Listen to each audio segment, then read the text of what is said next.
welcome to our dearest church once again. It's another Sunday. We are all happy and glad because we know that the Lord is here. Amen. We always know whether we are gathered or scattered, we are with the Lord. And we will hear His voice and the Lord has something for us. Para doon sa mga bago, kung meron naman, kung wala pa, ay welcome to the family. Dahil ang church po ay hindi lamang organization, kundi ito ay isang family. Okay? We got hello.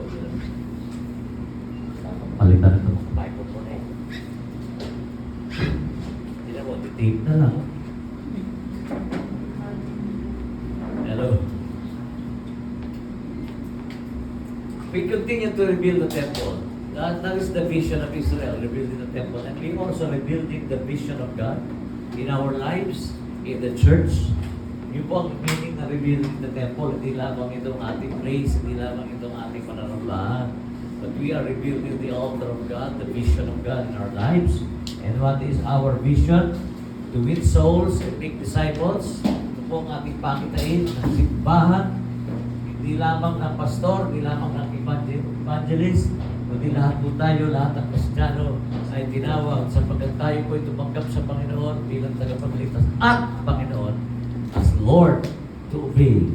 So, ang vision natin ay to win souls and make disciples. Dali ng mga kaluluwa, akayin na lahat kay Kristo. At sila ay mimisyonan sa pangalan ng Anak ng Espiritu Santo. And our mission is loving God, loving people. Mahalin natin ang mga tao sapagkat mahal sila ng Panginoon. Wala niyang minahal tayo because the Lord loved us first. Hindi mo mamamahal ang tao kung hindi mo minahal ang Diyos at kung hindi mo mahal ang Panginoon. Our purpose is to make every believer a leader. Ang ating layunin, ang bawat isa dito sa simbahang ito ay maging leader, maging isang full-grown Christian na nag-aakay sa Panginoon. Alam niya ang kanyang tungkulin, ang kanyang purpose ay bilang isang mananampalataya. At upang maging yung mga taong nakarabilo natin ng mga unbeliever, sila ay field ng Panginoon.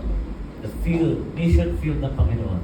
Kaya yung ating mga kaibigan, mga mahal sa buhay, let them make a believer and also to become a leader someday. Hindi tayo mananatili na tayo tagapakinig lamang, but we are become doers of the word. Okay? And ang ating pong strategy na ating sinasagawa, unti-unti natin binabalik yung win, consolidate, disciple, and send. We will win the people, we will consolidate them, we will win them by one verse, share the gospel to them, and then we will consolidate them, aalagaan, dadalawin, tatawagan, at patuloy na dadalhin sa simbahan at sa cell group upang sila ay lumago. Consolidate po at ang consolidation.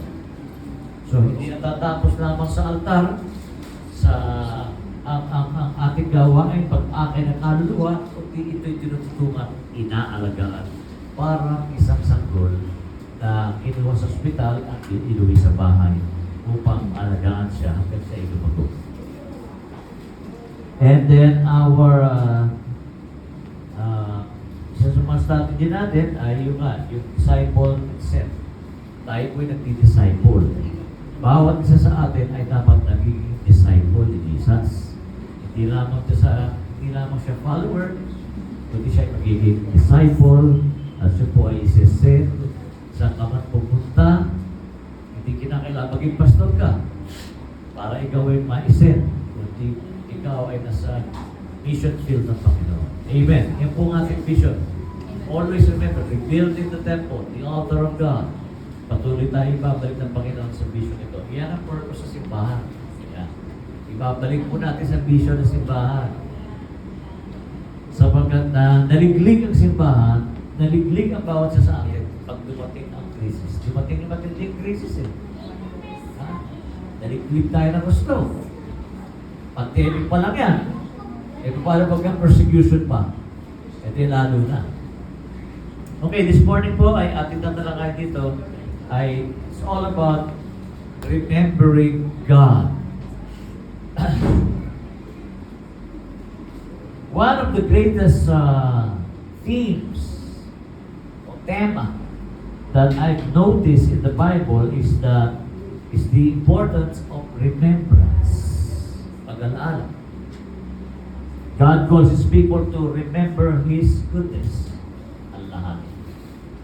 Alam niyo, ang isang pinakamalalang maaaring maging sakit ng isang tao ay, alam niyo kung ano yun? Lola ko nagkaroon, may lahi kami. Alzheimer's disease. Yung mawala ang iyong alaala. Nung ako po'y nagkasakit, nagkaroon ako ng lapses of memory lapses. Temporary lang naman yun. Kaya naaalala ko pa ngayon. Kausap ko ngayon, maya-maya, may sinabi ako, ano namin pinag-uusapan namin? Ano bang araw ngayon? Ahalin ko pa ngayon. Ano bang oras ngayon? Gabi na ba? Mayroong mga memory lapse. Nawawala yung ating alaala. You know why? How human being survives? Because of his memory. Yung alaala. Mahalaga yan.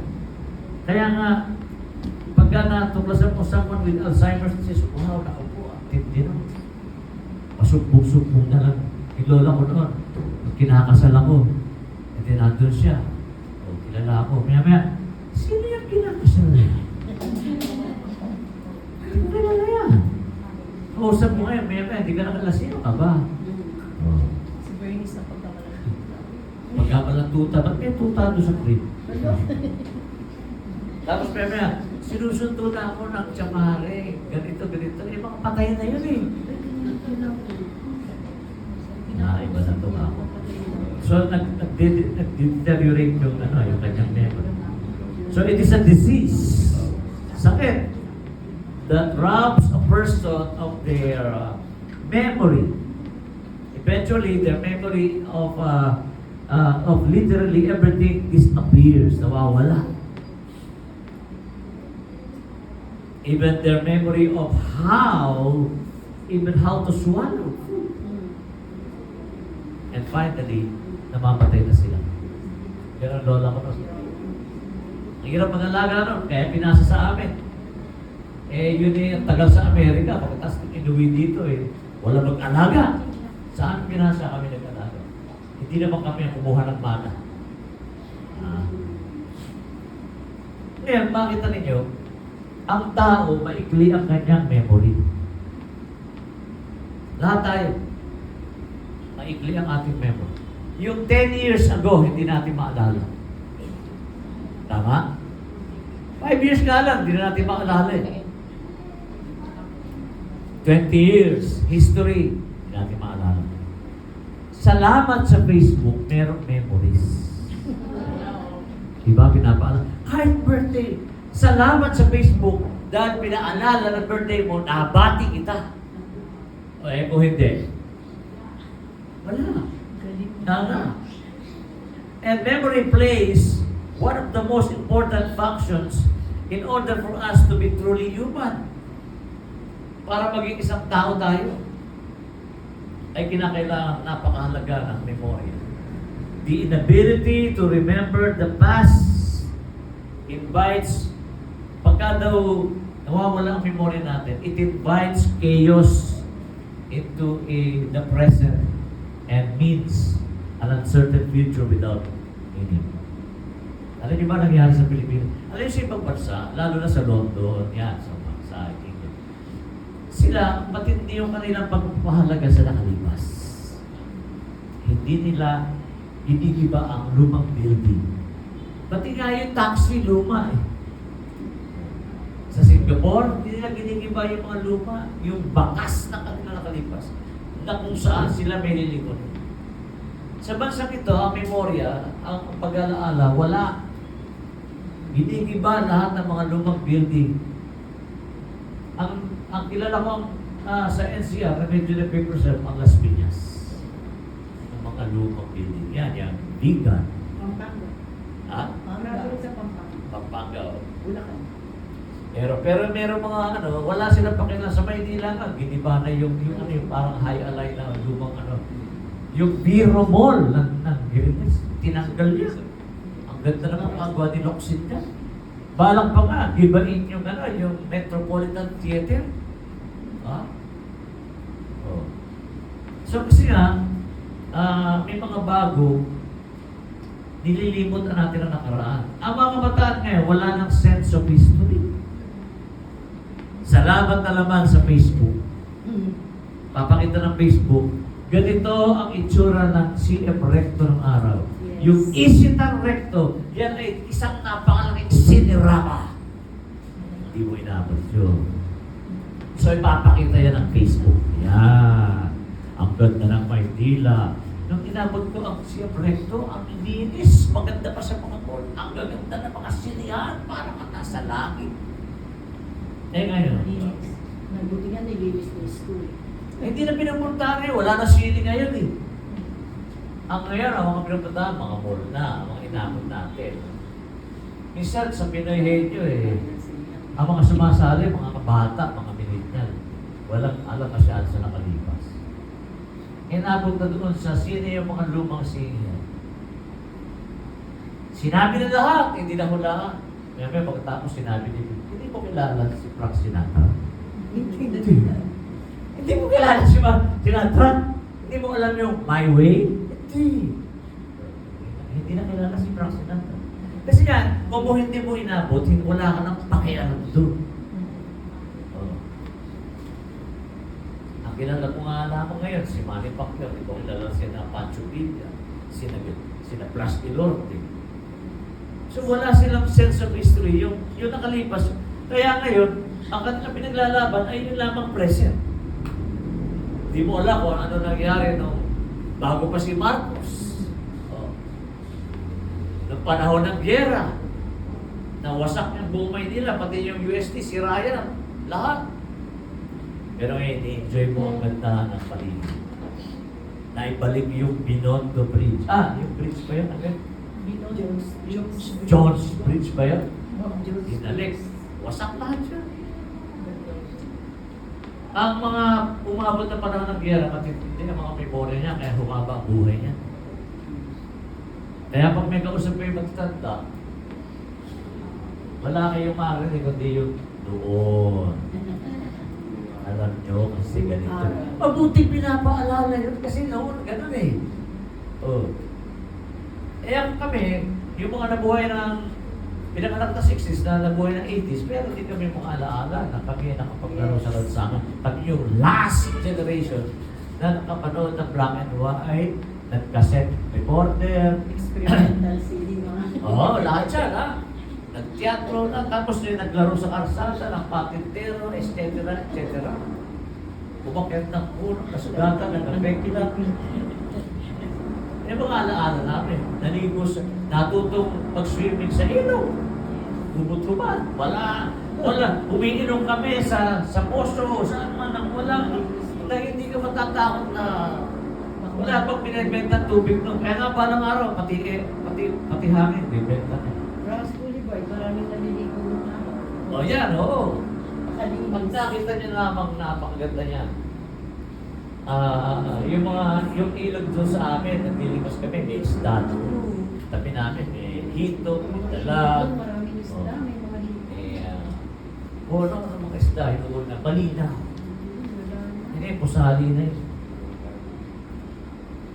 Tama yung kanta ng asin. Oh, yes. Wala ka bang napapansin? So yung inabot natin generation ngayon, napakahina ng ating mga alaala. Yeah. Kaya buti na lamang ay before and after. Ang laki na ng pagbabago. Yung quad sa Makati, wala na. Wala na yung bakas ng quad. Yung Rostage, iba na. Oh. Nung araw kasi, diyan kami sa Makati namimili sa Shoe Mart. Minsan nga may nagtanong eh, ano yung Shoe Mart? SM? Takla? Dito Tagalay ito, Dor, di ko na sasabihin pangalan. Bili ka nga ng chicken dyan sa sa Kentucky. Ate, anong Kentucky? KFC! Hindi alam yung Kentucky. Kasi nung araw, Kentucky Fried Chicken. Shoemart, lahat nababago. Eh, yung panahon ko talagang Green Hills Makati. Green Hills Makati. Escolta! Yan ang dating Makati. Pag napunta ka dyan, parang isang mayaman, siya shopping sa New York. May escolta pa pala. Napakarami na namin. Pero ngayon, nilinis ulit. Nilinis ulit. Kasi dapat i-preserve nila yung Manila. Kasi nung araw, yan ang Paris of Asia. Yung Manila, yung sabi, Loton, yan. Yung makita nyo, yung sa munisipyo. Pagka tinignan mo ng araw yan ang Paris of Asia.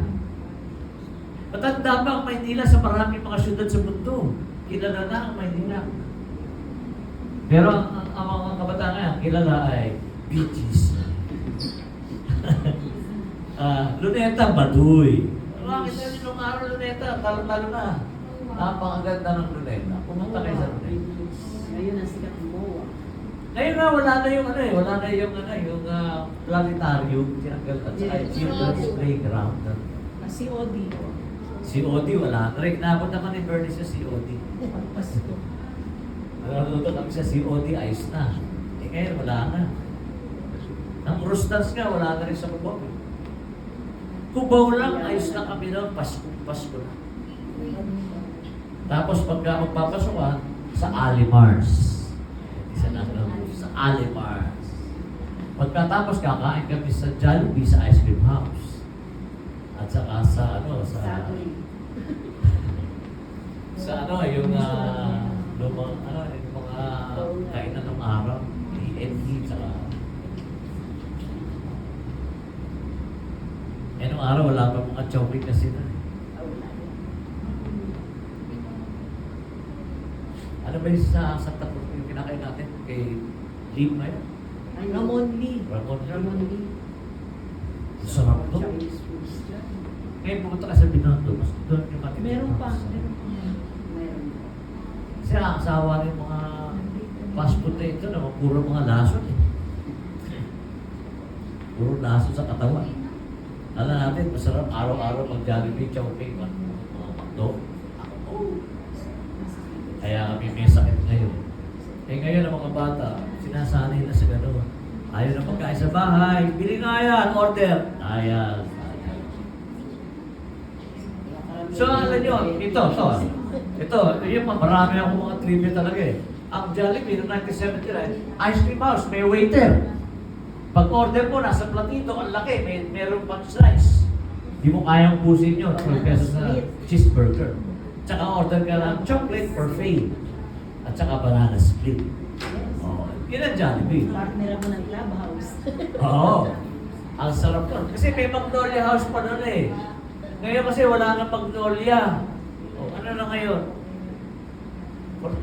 Selecta. Okay. Sorbetero pa nga nun, sorbetero. Lahat ng mga alaala, kaya nga, kahit ako, yun ang nagre-recall sa atin, kaya tayo nakakasurvive. Kaya tayo natututo. Pag mali ang ating, maikli ang ating alaala, napapahamak tayo. Kaya nga sabi, hindi ka na natuto. Meron ka ng pagkakamali sa nakalipas, alam mo na ang nakaraan, hindi pa rin kayo natuto. Yan. Ganun ang bansang Pilipinas. So sa Bible, napakahalaga ng memorya sapagkat pinapaalala ng Panginoon kung paano kayo iniligtas sa Ehipto.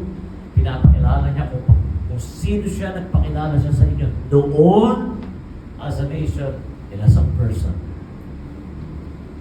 Kaya nga, the whole purpose of for repeating communion, bakit paulit-ulit natin sinasagawa ang communion? As a church body, according to Jesus' own instruction, was to remember.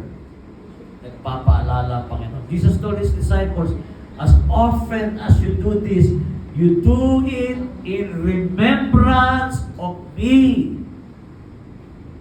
Ngayon hindi na, ang ating naalala na ang ating sarili.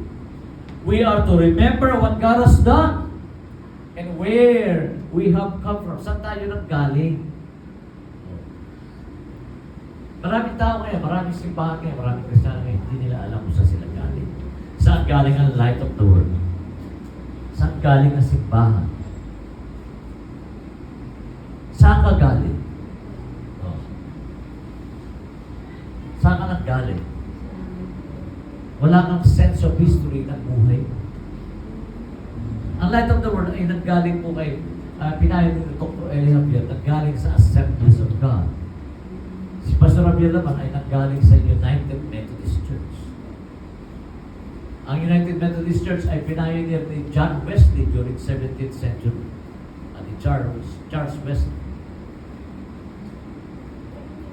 At tayo po ay galing sa Reformation from the Catholic Church. Reformation by Martin Luther. The just shall live by faith. Nag-reform. Tayo po yun. It is important that we remember where we have come from. How God has delivered us from this world. Naalala nyo ba paano kayo niligtas ng Panginoon? Ano ba ang buhay nyo dati? Dati kang adik. Dati kang mangungutang. Ano pa? Dati kang manjongera o ano pa man. Kasi tingin natin lagi ang masama yung mga bisyo eh. Pero hindi natin alam, masama ang ugali natin dati. Wala tayong pagkilala sa Diyos. Ang tingin natin kasi yung mga naninigarilyo, umiinom, yan ang mga pabisyo. Eh ngayon, kahit Kristiyano, mga bisyo eh. Wala namang sigarilyo, wala namang alak. Grabe kong kumain, grabe kong magkape, grabe kong... Eh di binawasan ko rin ang katawan mo. Anything na sobra. Anything na nawawasan ng katawan ay bisyo. Kaya ang hirap magpagamot. Imbis na i-enjoy mo yung pera mo habang tumatanda, papagamot mo kasi nagbisyo ka nung araw. Ano? Mga pastor, bisyo, kumain. Oh. Masama rin. Lalaki na siya, parang mga pulis. Kasi, pastor, halika kain ka dito. Pastor, halika kain ka dito. Kalimutan mo muna yung sugar mo. Cheat day.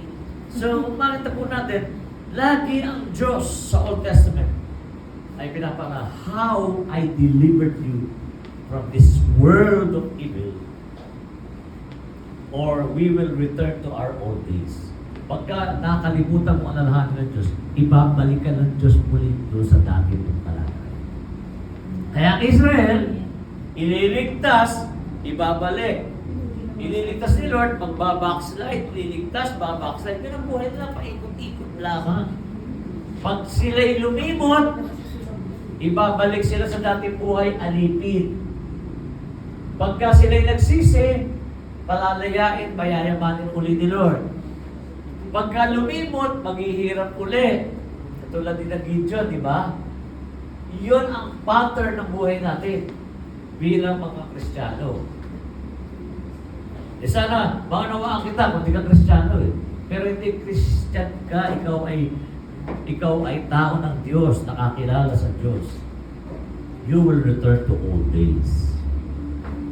Dati ang sigla-sigla mo sa Panginoon, grabe ka. Binibigay mo lahat ng effort mo, ang lahat ng meron ka ay sinishare mo para sa paglilingkod mo sa Panginoon. Pero ngayon, para tayo doon sa bumong Hagay. Diba?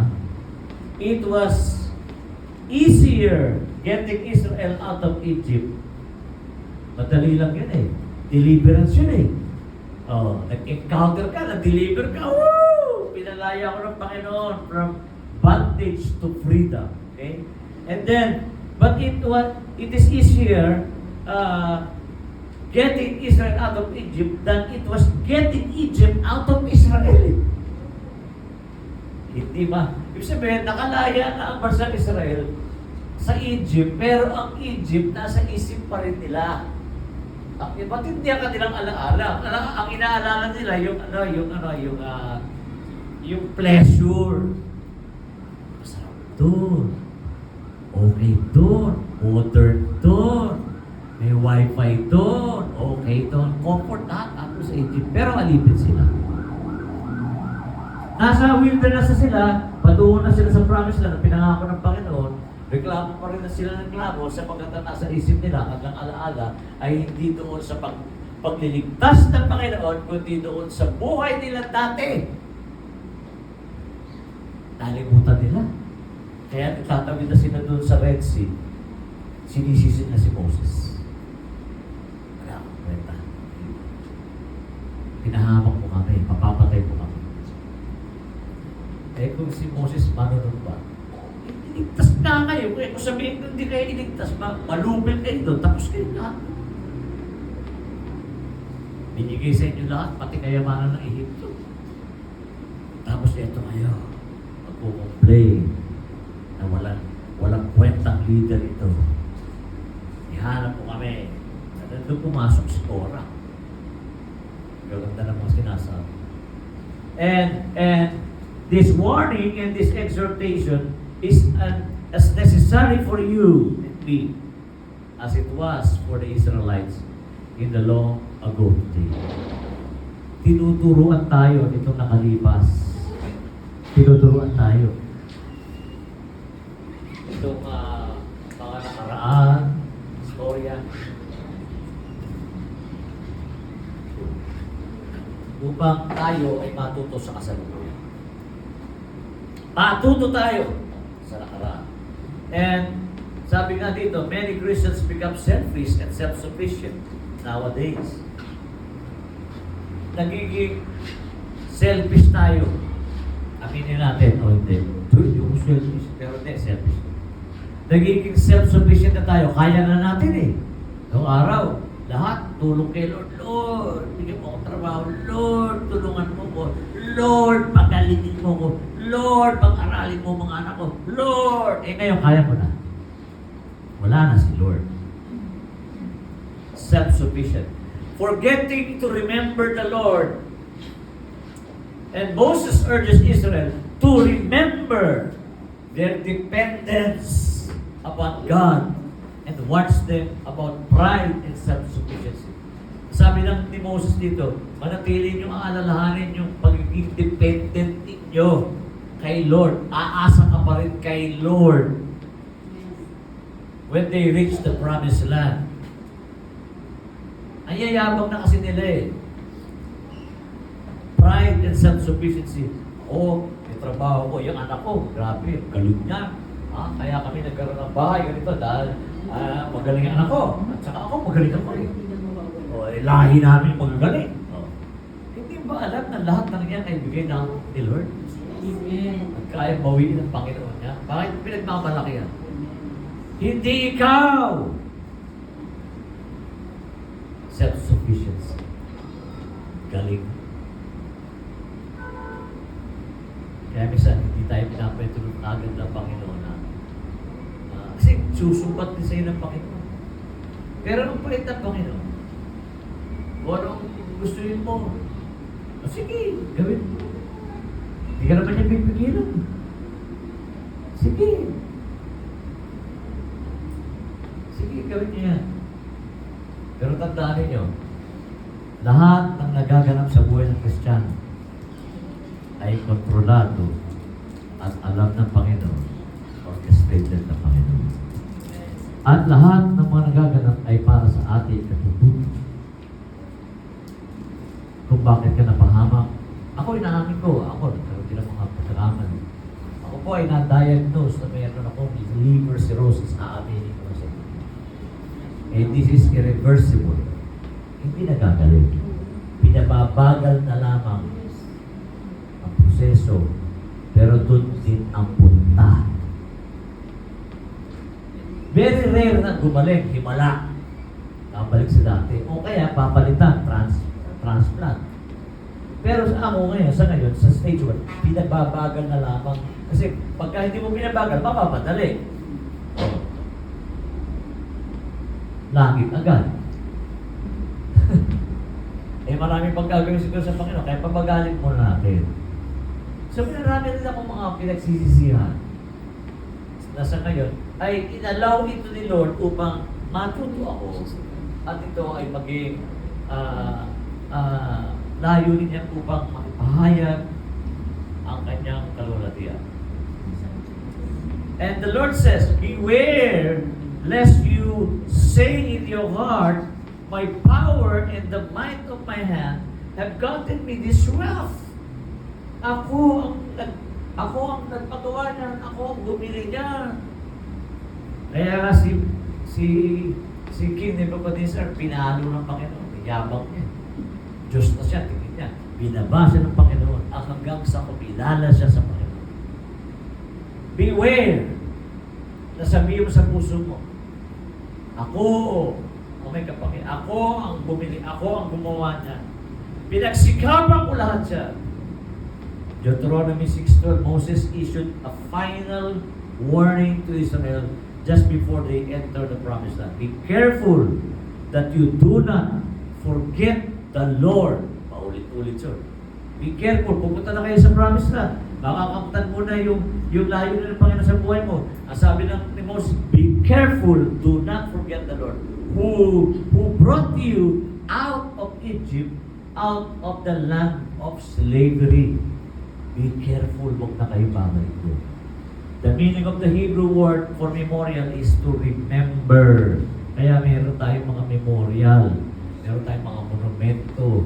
Alaala, given man's propensity na kung saan inaalala. Noong araw mahilig gano'n, magtatayo ng bato upang maalala ang kanilang mga pangyayari.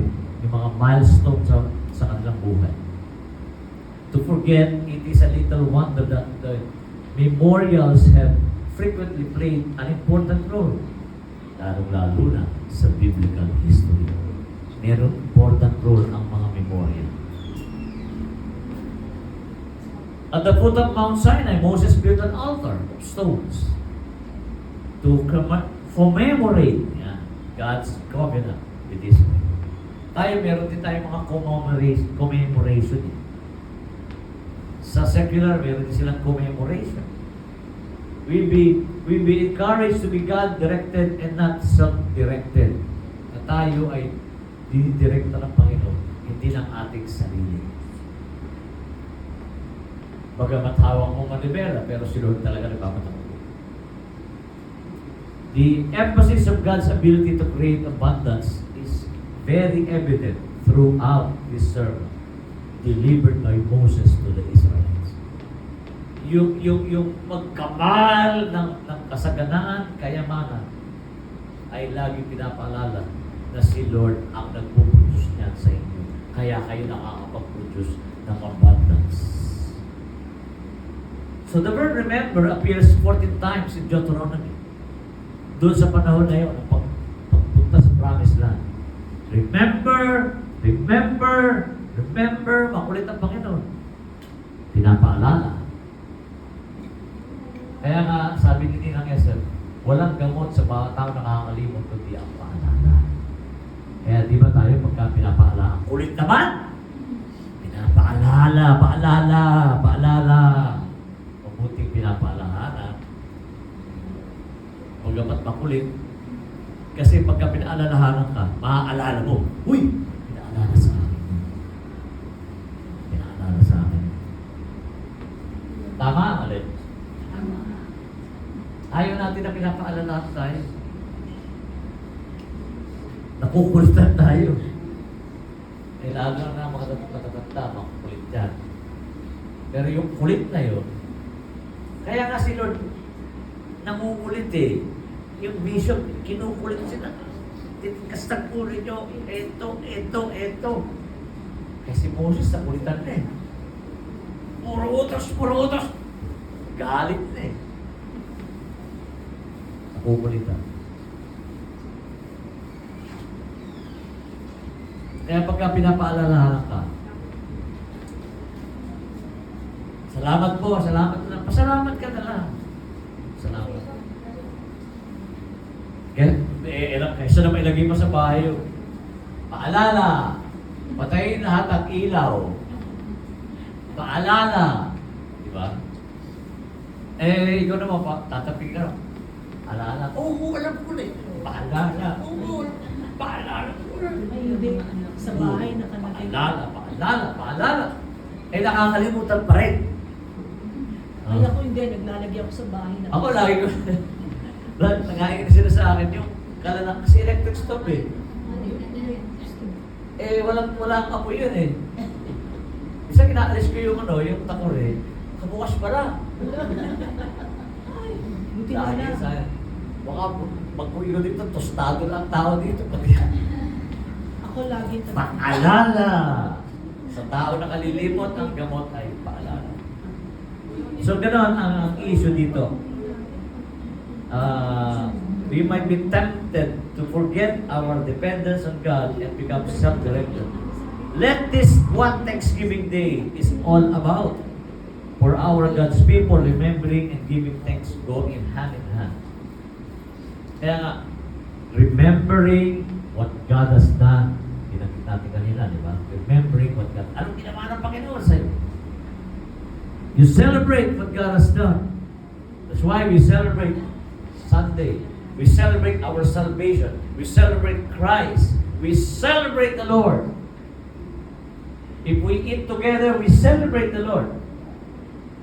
We break bread together, we celebrate the Lord.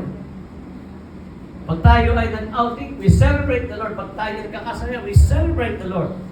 Remembering what God has done. Sapagkat meron siyang ginawang mabuti. Joshua 4:1-23. And these stones shall be for a memorial to children of Israel forever and ever. Kaya nga may memorial stone. Reminder of their own personal experience. Reminder. Sino gumagamit pa ng diary na yun? Wala na. No? Ay, mga memorial. Nung ganitong taon. Dati may diary pa ako eh. Taon na. Sunod-sunod taon yan. O ganitong taon, ganitong petsa, pumunta ako ng ganito. Ganitong oras. Yan. Nakilala ko si ano. Yan. Diba? Nag-date kami. Diary. Ngayon, tanong mo kabataan, diary. Slam book man, di na nila alam. Eh, ngayon yata, nasa cellphone na ang mga reminders. Pero yung diary kasi, yung pangyayari, ang tawag doon ay journal. Kasi nga, ako doon sa seminary, 3 ang journal. Yung kay Lord, sa buhay mo, tsaka yung isa, nalimunta ko yung isa eh. Yung personal. Habang ikaw ay kumikil sa bawat araw, merong sinusulat, journal yun. Try mo ko ngayon. Punta ako dito, natutunan ko ito, gino-journal ko yun. Palang araw, may libro ka. Hindi na natin ginagawa ang journal. Ang ginagawa natin ngayon ay kukunan na ng picture. Video. Video.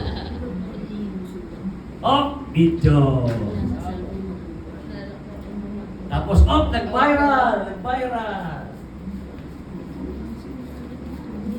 Puro agulo ang ginagawa niya mga yan. Gagawa ng kalokohang prank ng mga video para naman mag-viral. Lulukoy pa mga tao. Wala, hindi na gusto ngayon. In remembrance. This means that you witness, you keep telling others about what God has done. And you keep on remembering Him in your testimony, in your business. Kaya iba, pagka naging Christian, binabago yung pangalan. Ano maborn naging yung sino ba ito? Yung EDSA, nakita mo, may nakalagay na, praise God. Si Cesar Guy, yung sa Ortigas na, glory to God. Nilalagay yung building niya, may building niya. In your studies, ano ba wallpaper mo? Ano nakalagay dyan? Baka PS yan, saka SB19 na. Dati kasi notebook eh. Pero kami notebook ng araw na, plastic ka namin, lalagyan namin mga paborito namin, mga ano yun, di ba?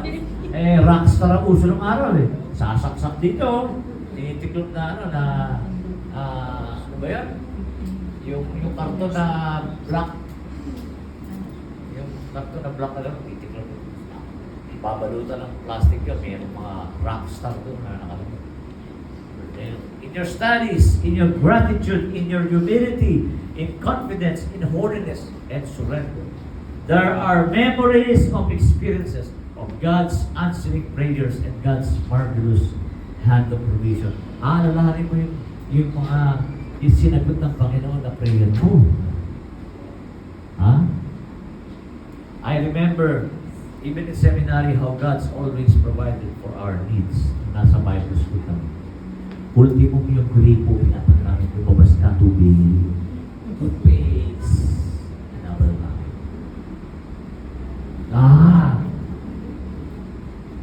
Pinapanalangin mo. Kung wala kang damit, araw-araw ka maglalaba. Ay, dadalagin mong umaraw, Lord, para matulungan ka dito. Ganun ang provision. Nung araw ko, inabot ko yung Bible school namin, ang tubig na lumalabas yung kulay brown. Tapos doon, malinta, gawaan kasi yung mga industrial yun eh. Yung pag nangamoy patis, yung hindi ka makahinga sa lakas ng amoy ng patis. Grabe yung baho. Uunang baboy. Kumuha ka ng mangga. Sausaw mo sa hangin. Patis, grabe. Sira yung pang-amoy mo talaga. By faith lang talaga, makakatiis ka. Amoy ka din. Pagdari ang hapon na ba, amoy kape. Sa pagtitipid mo, hindi mo na kailangan kape. Umamoy ka na. Ayos na. By faith. Ayun, naalala ko yun. Umigising kami ng maaga, 4 o'clock in the morning, we will pray. We will pray. Naalala namin yan, kung paano kumilos ang Panginoon sa buhay namin, mga inihanda ng Panginoon sa gawa. Siyempre, naalala mo yun, naalala mo ko na, ka-classmate. Ay, kasama na yun. Ano na lamang yun? Additional. Kasama yun doon. God's will ng Panginoon. And then, we learned some invaluable lesson on faith. The lessons on faith are not something you can be bought or can be taught. Parents are reminded of their responsibility for the communication of God's Word. Alam nyo, una ako nakarinig ng Word of God. Ito, matotoo to. 5 years to 6 years, sinasama ko doon ako sa Sunday school. Tapos doon, hinihiwalay yung mga bata. Katulad dito, meron mga ngayon mga bata. Hiwalay, nakakarinig ako ng Word. So lumaki ako, naglumo, lahat ng bisyo, dumating ang punto na it's about time to encounter the Lord. Walang ibang pinaalala sa akin, hindi lahat ng mga natanim sa akin. Naaalala. Tapos pagpala araw, meron pang ginagawa ang lola ko nun. Umukay ka. Pero sa akin, umukay ka. Tapos alalanin mo lahat ng kasalanan mo. Dura mo dyan sa hukay. At paano mo, manalangin tayo. Ayan, naalis na ang kasalanan. Diba mga ganun lang ako? Pero kahit pa paano, meron, ganun ang lola ko. Paano na, umukay. Tapos magsisisi. Luluwa yung kasalanan. Pero ba? Parang i-counter, parang i-GR. Pero naalala ko yun. Nag-recall sa akin ng ulo. Kaya yung mga bata, meron silang matatandaan kapag nalagay yan balang araw. Word of God ang magpapaalala dyan. Lahat ng pinaalala mo, anak. Kahit nagluko yan, anak, pinapaalala ko sa'yo. Ito ang sabi ng Panginoon. Maalala nila. Maalala. Pangalawa, know what God is doing. Forget all His benefits.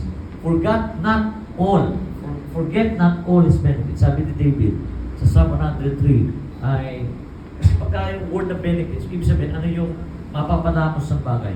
What are the benefits? Suggest gracious dealings. David did not want to forget how graciously the Lord has treated him. Pag benefits, ibig sabihin, may benepisyo. Yan. Kaya Lord, kasi akala natin ay lagi tayo puro sacrifice. Lalo-lalo na sa pagbibigay. Pero sabi ni Dave, forget not all His benefits. Yung benepisyo, kaya nga pag may lalapit sa yung tao, may iaalok sa yung mapaskam man yan o may produkto. Lagi natin inisip, anong mapapala ko dyan? Anong benepisyo? Anong benefits? Hindi ka kasi dudukot sa bulsa mo nang wala kang benepisyo. Tama? Hindi ako mamumuhunan kung walang babalik sa akin. Ang sabi ni David, forget not all His benefits. Si Lord, yung benepisyo. Sabi ni David, praise the Lord of my soul, all my inmost being. Praise His holy name. Kanta yun. Praise the Lord of my soul, and forget not all His benefits, who forgives all your sins. Ang nagpatawad sa iyo ng kasalanan, nag-deliver sa iyo mula sa kahirapan, lahat dyan, and heals you on all your diseases. Benefits. Benefits. Sino hindi nakinabang dito? Spiritual healing is healing. Who redeems you life from the pit and crowns you with love and compassion. Life from the pit, ibig sabihin, ikaw ay iligtas ng Panginoon sa kapahamakan kung saan doon ang mapapahamak ka ng walang hanggang impyerno, pagdurusa. Ikaw ay inihaon ng Panginoon doon. At ikaw ay pinarangalan with compassion. We are in God's business. Are you familiar with His ways? Learn His ways. It tells us where the wind blows. Ang kaparaanan ng Panginoon, ito dapat ang ating pinag-aaralan kung paano kumikilos ang Panginoon. Meet the Lord daily. Kaya po, tinuturo ng leader natin, mag-journal ka. Experience the Lord daily. Maranasan mo si Lord daily. Pag-uwi mo at the end of the day, naranasan mo si Lord.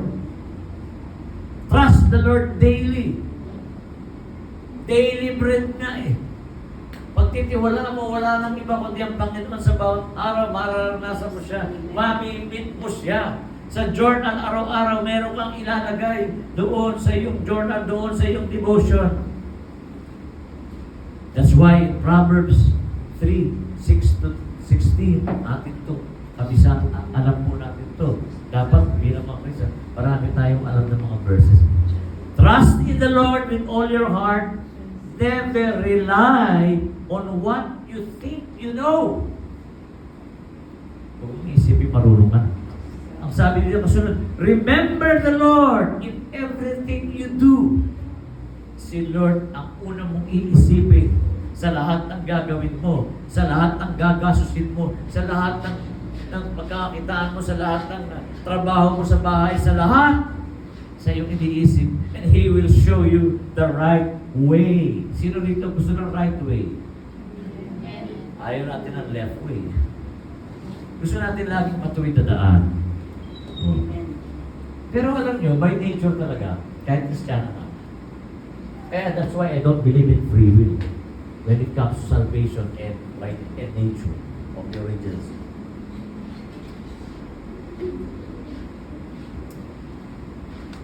Tayo, we have original sin. Ang kasalanan nasa atin. Pinanglakpal tayo. Bagamat, sabi nga, kaya nating magpakabait. May kabaitan sa tao. Pero ang tanong, ang tao hirap na hirap sa pagpapakabait. Lagi tayo nai-incline sa paggawa ng mali. Kahit ayaw mo, mas lamang yung paggawa ng mali. Doon tayo incline sa paggawa ng mali, lalo na kasalanan. Bakit? Kasi yun ang nature mo eh. Enslaved ka ron eh. Oh. Doon tayo niligtas ng Panginoon sa pumumuhay sa kasalanan na yun. Bagaman tayo ngayon ay pwede pa rin magkasala, pero hindi na tayo para doon sa kasalanan. Pero nung araw, lahat, actually, we are totally depraved. Yung katinuan mo, hindi mo pwede pagpalakihan. Na kaya ako matino dahil gusto ko magpakatino. Kaya ako naging Kristiyano kasi lumapit ako kay Kristo. Hindi. Ang Diyos ang gumawa ng salvation mo dahil wala kang magagawa. Dahil nga ang lahat ng gagawin mo at kikilos mo ay laging patungo dun sa kamalian. Sa buong maghapon, laging papunta. Ang iniisip mo, laging patungo dun sa yung pag gusto mong mapabuti ang buhay mo, pero ang mga decision mo, ang iniisip mo, laging mali. Laging kang napamali. Panoorin yung mga telenovela. Panoorin yung mga buhay nila. Lagi na lang nagkakamali, lalo sa love life. Namali. Prone sa pagkakamali. Gustong mapabuti, gustong sumaya, pero napapamali, mali ang kanyang nagiging desisyon. Pero ayaw niya nun. Eh, ba't yun ang ginagawa niya? Wala siya magawa. Wala siya magawa. He will show you the right way. Ibig sabihin, nung ba ako naging Kristiyano, you're not looking for the right way. Although you say to yourself, I'm looking for the right way, I want to become successful, but what you do is not the right way. That leads to destruction. Kaya at the end of the day, ganda-ganda ng buhay, pinangarap ng ganito, ganda ng buhay. Pero hindi maganda naging ending ng kilalang taong yan. Di ba maraming ganon? Hindi maganda naging ending. Sikat na sikat sa katanghalian sa pag na kanyang kasikatan nagpakamatay. Eh lahat ng tao gusto sumikat katulad ni Marilyn Monroe. Lahat ng tao gustong yumaman katulad nila. Pero ang nakamtan niya hindi langit, nagpakamatay. Hindi siya lumigaya, hindi niya naranasan yung totoong pag-ibig. Pagmamahal. Kasi nga, wala talaga doon. Wala talaga doon. Sino dito ang may utang? Ask kamay.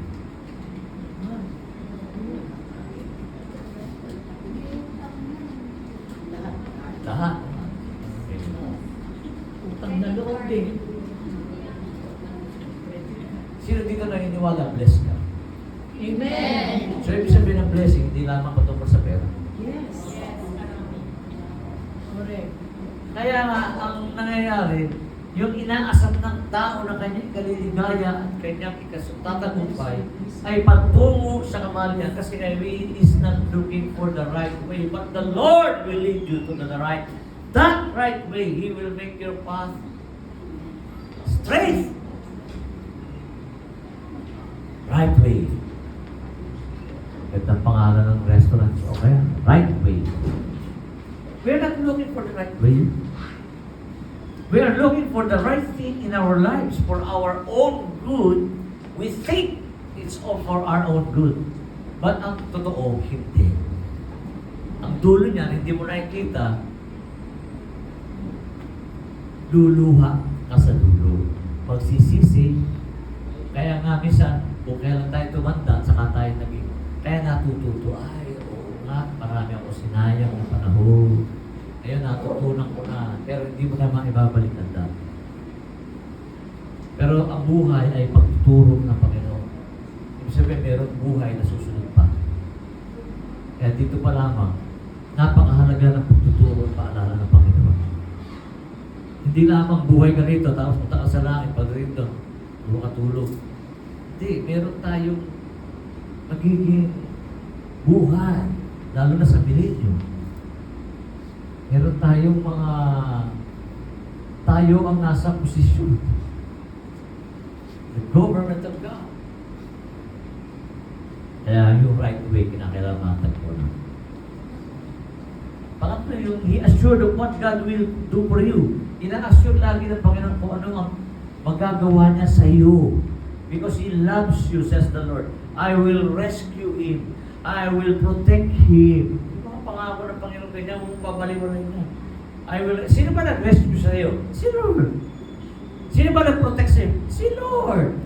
For he acknowledges my name. He will call on me on the day of trouble. Darating ang time na nasa trouble ka, you will call on the Lord and the Lord will answer you. Di ba? Dumating yung punto na talagang, Lord, tumawag ka. Sino sumagot? Demonyo ba sumagot?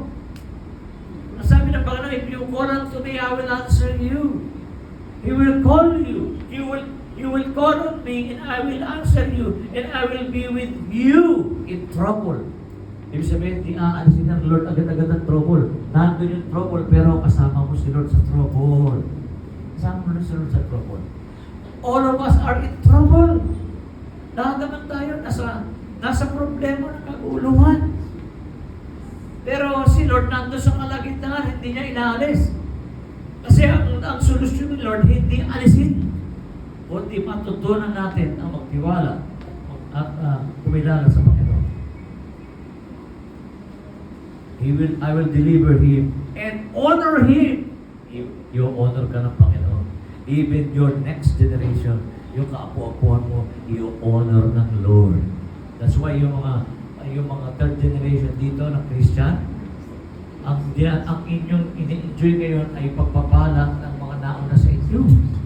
At yun namang hindi nag-i-enjoy ngayon dahil wala silang last generation ng Christian, kayo ay nagdurusa dahil doon sa ginawa ng inyong mga ninuno.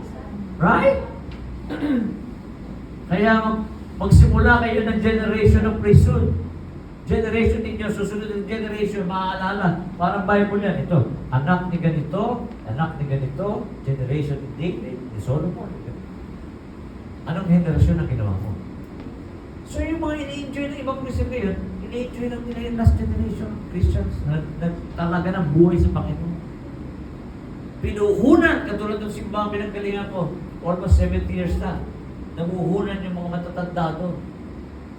Dugo at pawis, lahat, pera, lahat. Ay ngayon, ini-enjoy na lang nila, magandang building, church, ini-enjoy na lang nila.